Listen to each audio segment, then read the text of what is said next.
श्री अटल बिहारी वाजपेयी जी पर speech competition और writing competition भी है।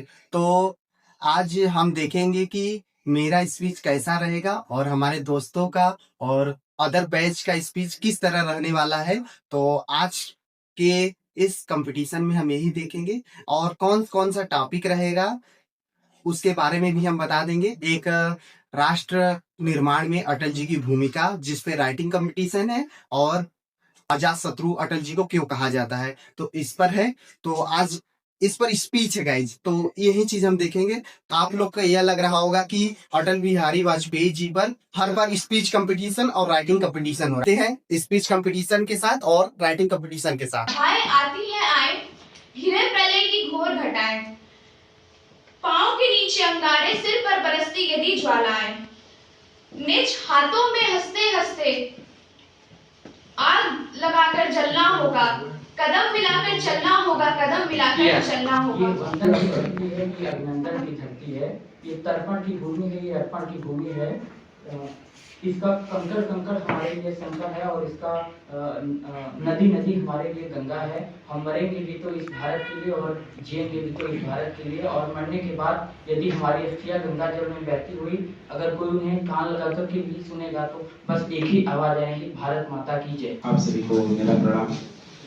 आज हम यहाँ एक ऐसे महान नेता और प्रेरणा स्रोत व्यक्तित्व श्री अटल बिहारी वाजपेयी जी के सम्मान में हुए हैं। अटल जी का जीवन हमें यह सिखाता है कि चुनौतियों के बावजूद यदि हम अपने आदर्शों पर अडिग रहें तो कोई भी बाधा हमारे रास्ते में नहीं आ सकती। आपने हमेशा शांति, एकता और संवाद के मार्ग पर चलने की वकालत की। आपकी नीतियाँ और विचार हमें यह याद दिलाते हैं कि एक मजबूत और सुदृढ़ राष्ट्र का निर्माण केवल सत्ता में बड़े नेताओं से नहीं बल्कि प्रत्येक नागरिक के संकल्प और मेहनत से संभव है। अटल जी भारतीय राजनीति में अजात शत्रु माने जाते हैं। इसका कारण पहली बात कि जब भी बात देश पर आई आपने पार्टी और अपने आप को पीछे रखकर सदैव ही देश हित में बात की और देश हित में फैसले लिए। सबसे बड़ा कारण यह है। और दूसरी बात कि एक ऐसा नेता जिसका कोई शत्रु नहीं। अजात शत्रु क्यों कहे जाते हैं उससे पहले हम उनके बारे में चर्चा करने से पहले, जो कि समाज के प्रति जागरूक करने के लिए एक पहचान कविता लिखी है, उसको सुनाना चाहते हैं। आदमी न ऊंचा होता है, ना नीचा होता है, ना बड़ा होता है, ना छोटा होता है, आदमी सिर्फ आदमी होता है। पता नहीं इसे सीधे सपाट सत्य को दुनिया क्यों नहीं जानती है, और अगर जानती है तो मन से क्यों नहीं मानती है।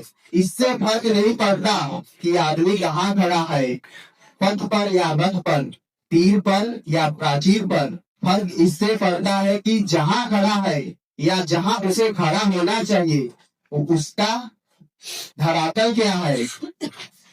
आदमी की पहचान उसके धन या आसन से नहीं होती, उसके मन से होती है। मन की फकीरी पर कुबेर की संपदा भी होती है। धर्मराज ने छोड़ी नहीं, जुए की लत है, हर पंचायत में पांचाली अपमानित है। बिना कृष्ण के आज महाभारत होना है, कोई राजा बने रंग तो रोना है। धन्यवाद। जो भारतीय राजनीति के आकाश में ध्रुव तारे की तरह चमकता है। वे न केवल एक कुशल राजनीतिज्ञ थे बल्कि एक कवि, पत्रकार और वक्ता भी थे। उनके व्यक्तित्व में एक अद्भुत सम्मोहन था, उनकी वाणी में ओज था, विचारों में गहराई थी। जीता जागता राष्ट्र पुरुष है, यह चंदन की भूमि है, अभिनंदन की भूमि है, यह तर्पण की भूमि है, यह अर्पण की भूमि है। इसका कंकर कंकर शंकर है, इसका कंकर कंकर शंकर है, इसका बिंदु बिंदु गंगा जल है। हम जिएंगे तो इसी के लिए, मरेंगे तो इसी के लिए। सेकंड प्राइज आया है मेरा, तो इसी के साथ ये वीडियो समाप्त होता है।